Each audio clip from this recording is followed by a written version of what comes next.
Shalom Alaikum, berjumpa lagi dengan saya pada perenungan hari ini, hari Minggu tanggal 29 September 2024. Kembali saudara, di pagi yang cerah ini saudara, kita mau bersyukur di dalam doa kepada Tuhan Allah kita yang selalu memberkati kita. Dan jangan lupa, berilah senyuman dan sapaan kepada sesama kita. Kita awali perenungan pagi hari ini dengan tanda kemenangan kita. Dalam nama Bapa dan Putra dan Roh Kudus, amin. Kekayaan yang membinasakan. Bacaan liturgi hari ini diambil dari kitab Bilangan 11 ayat 25 sampai dengan 29. Bacaan kedua Yakobus 5 ayat 1 sampai dengan 6 dan Injil Markus 9 ayat 38 sampai dengan 43 dan dilanjutkan ayat 45, dilanjutkan ayat 47 sampai dengan 48. Saudara-saudaraku yang terkasih di dalam kasih Kristus, ada pepatah yang mengatakan saudara, uang adalah segalanya.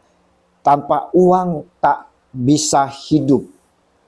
Betulkah pernyataan ini saudara? Nyatanya saudaraku yang terkasih, di dalam hidup ini saudara, kita butuh yang namanya uang. Mau makan kita butuh uang. Mau sekolah anak-anak butuh uang. Sakit mau berobat butuh uang. Semua uang. Jadi salahkah kita mencari uang? Pertanyaan ini saudaraku menjadi perdebatan panjang. Kenapa? Mencari uang diidentikan dengan mencari kekayaan, menimbun kekayaan. Nah, hati-hati saudara. Jika ini yang dicari saudara, menimbun kekayaan, maka ini yang salah saudaraku yang terkasih. Yakobus dalam bacaan kedua hari ini mengingatkan kepada kita semua. Jadi, sekarang hai kamu orang-orang kaya, menangislah dan merataplah atas sengsara yang akan menimpa kamu. Kekayaanmu sudah busuk dan pakaianmu telah dimakan ngengat. Yakobus 5 ayat 1 sampai dengan 2. Di sini saudaraku, Yakobus mau memberi peringatan yang keras terhadap orang-orang kaya. Tentunya maksudnya di sini bukan orang-orang kaya pada umumnya, melainkan saudara perhatikan, orang kaya yang menahan upah dari buruh yang telah bekerja keras pada mereka. Kita bisa lihat di dalam ayat 4. Yang kedua, orang-orang kaya yang menikmati kekayaan dan kemewahannya di atas penderitaan orang lain. Ayat kelima. Orang-orang kaya yang memutarbalikkan hukum, sehingga orang-orang benar justru dibungkam dan disingkirkan karena ketidakberdayaan mereka.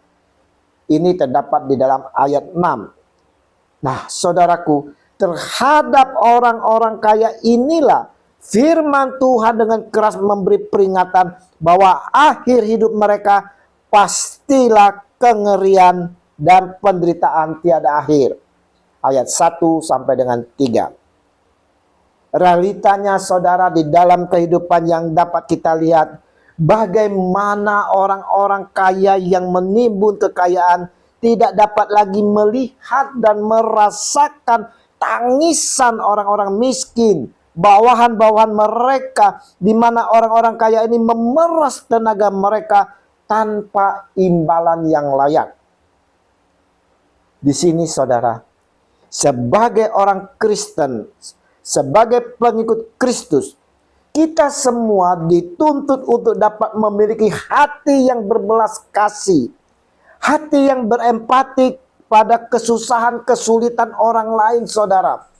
Walaupun kita menjadi bos, menjadi pemimpin suatu perusahaan, memiliki segalanya saudara, bukan berarti kita dapat berbuat semena-mena, menekan bawahan tanpa melihat kondisi mereka. Terpenting banyak cuan. Tak peduli apakah bawahan kita itu mengalami kesulitan, keluarganya berteriak-teriak menangis, kita tak peduli. Ingat saudaraku, ingat, Alkitab berbicara sangat jelas di sini saudara tentang bagaimana kekayaan dapat menghalangi kita mendekat kepada Tuhan. Yesus berkata, lebih mudah seekor unta melewati lubang jarum daripada seorang kaya masuk ke dalam kerajaan Allah. Markus 10 ayat 25. Jujur saudara, saya pribadi bukanlah orang yang benar-benar kaya raya saudara.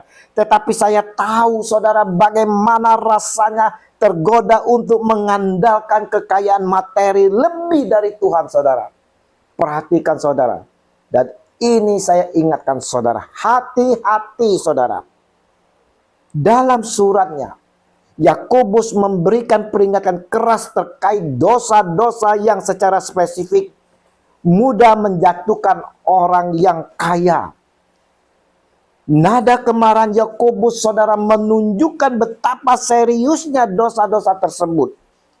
Kita diingatkan untuk tidak menoleransi dosa keserakahan, mengumpulkan kekayaan demi memuaskan hasrat diri sendiri, dan dosa ketidakadilan dengan memakai kekayaan untuk menekan orang lain di dalam diri kita.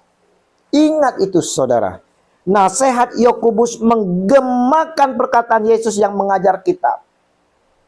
Tetapi kumpulkanlah bagimu harta di sorga. Di sorga ngengat dan kera tidak merusakkannya, dan pencuri tidak membongkar serta mencurinya.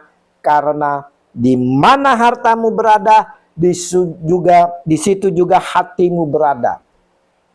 Matius 6 ayat 20 sampai dengan 21.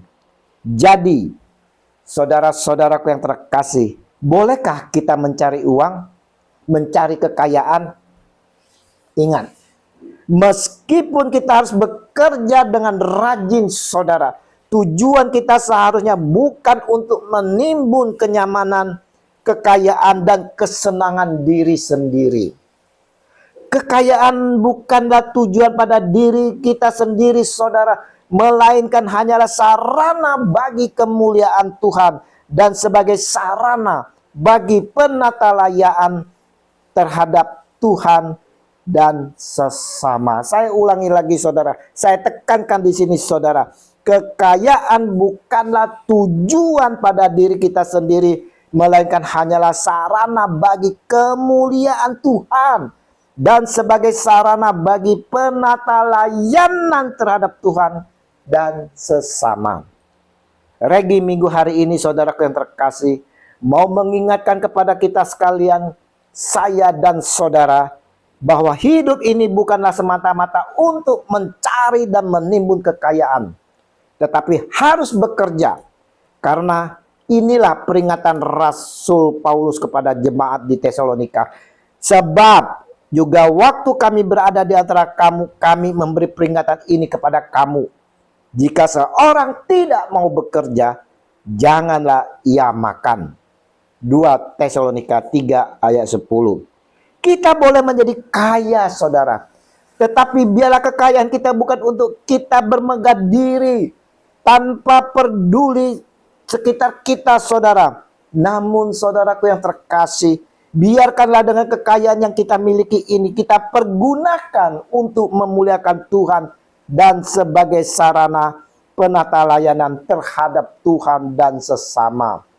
Kembali saya ingatkan saudara, memiliki harta yang berlimpah bukanlah tujuan utama hidup ini, tetapi menyenangkan hati Tuhan dengan memiliki nama baik sehingga Tuhan dipermuliakan. Nama baik lebih berharga daripada kekayaan besar.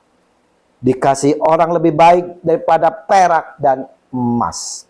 Amsal 22 ayat 1. Mari saudara-saudaraku yang terkasih, kita mau selalu kumpulkan harta surga kita. Biarlah harta yang kita miliki ini kita pergunakan sebaik-baiknya untuk memuliakan Tuhan dan sebagai sarana bagi penatalayanan terhadap Tuhan dan sesama. Tetaplah selalu memiliki hati yang penuh belas kasih dan selalu berempati kepada sekitar kita. Kemuliaan kepada Bapa dan Putra dan Roh Kudus, seperti pada permulaan, sekarang, selalu, dan sepanjang segala abad. Amin. Dalam nama Bapa dan Putra dan Roh Kudus. Amin. Selamat berhari Minggu, dan mari kita mau mempersiapkan diri bersama keluarga untuk menyambut Tuhan kita di dalam perayaan Ekaristi. Dan terimalah perutusan karena kita diutus. Salam.